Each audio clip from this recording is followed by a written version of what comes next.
Subscribe कीजिए आपके अपने चैनल को, उसके बाद नोटिफिकेशन के लिए बेल आइकन दबाइए ताकि इसी तरह से आपको वीडियो प्राप्त होती रहे। धन्यवाद। हर हर महादेव, जय माता दी। प्रिय दर्शकों, कैसे हो आप लोग? उम्मीद करता हूं कि आप अच्छे होंगे, स्वस्थ होंगे और खुशहाल ज़िंदगी जी रहे होंगे। और ये मैं हमेशा प्रभु से आपके लिए प्रार्थना भी करता हूं कि आप सब अच्छे हों, स्वस्थ हों, खुशहाल हों, आपका जीवन खुशहाली भरा हो, समृद्धि भरा हो, कोई कष्ट आपके जीवन में ना आए, यही हमारी कामना है। तो एपिसोड पसंद आए तो आप लाइक कर दीजिएगा। तो आपके समक्ष दूरभाष फौजी भाई वर्षों से ऑनलाइन कार्य कर रहे हैं, दूरभाष के माध्यम से, चैट के माध्यम से। कभी भी आप इनके पास संपर्क साध सकते हो, तुरंत उत्तर देंगे आपको। तो देखिए, सर्वप्रथम तो कुछ प्रश्न शुभ अंक से संबंधित भी लेते हैं।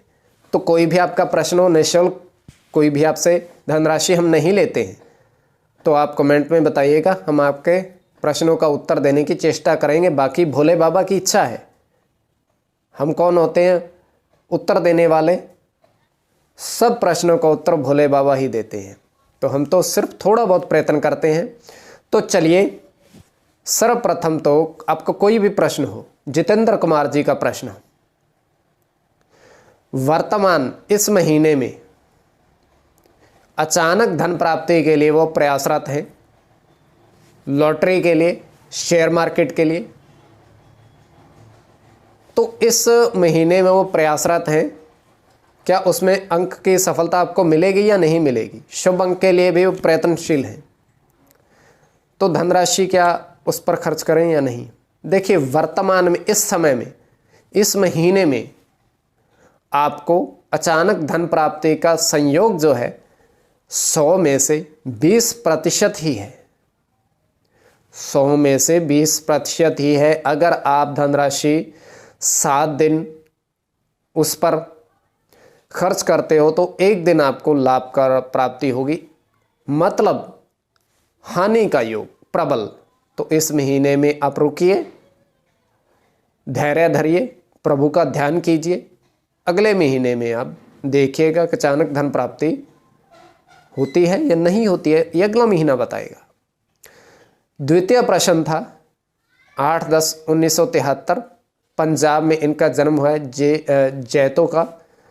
तो 4:10 समय।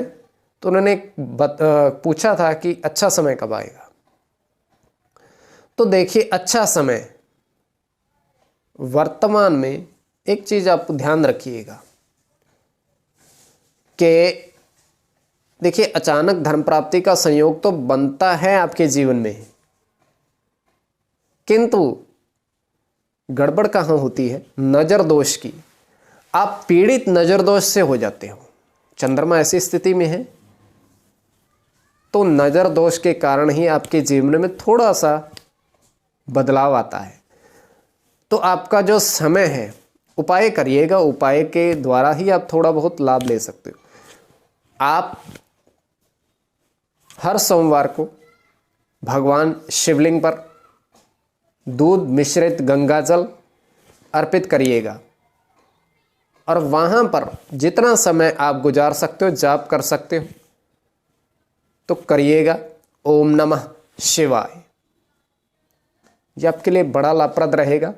तो धीरे धीरे हालात बदलेंगे। देखिए, बिल्कुल हालात प्रभु के हाथ में होते हैं, बदलने वाले भी वही हैं। तो थोड़ा सा संयम रखिएगा, जीवन में चीजें बदलेंगी।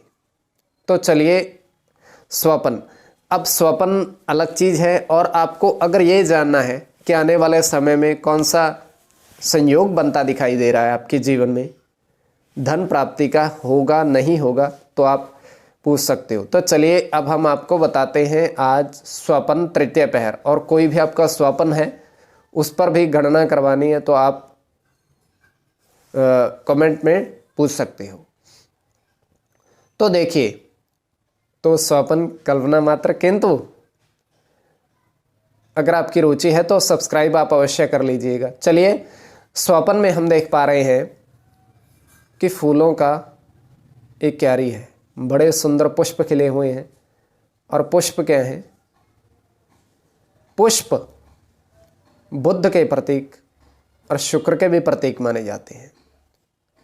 बुद्ध युवराज 5 अंक पर प्रभाव देता है, शुक्र 6 अंक पर प्रभाव देता है।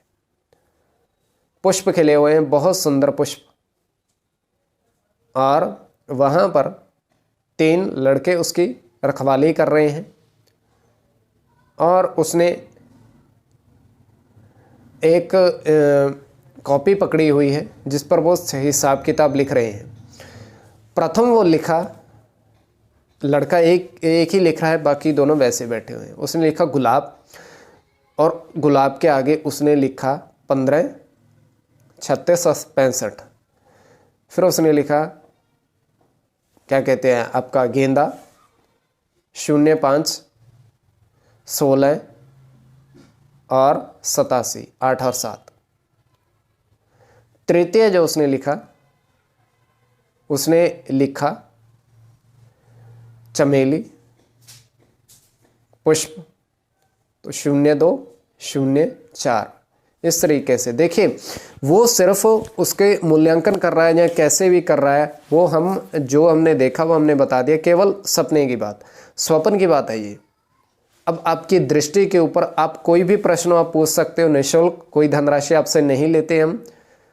तो आगे भोले बाबा की इच्छा है तो आप सब्सक्राइब कर लीजिएगा। अगर आने वाले समय में आपको कुंडली विश्लेषण के द्वारा ये जानना है कि कैसे आने वाले समय में स्थितियां बदलेंगी। धन्यवाद।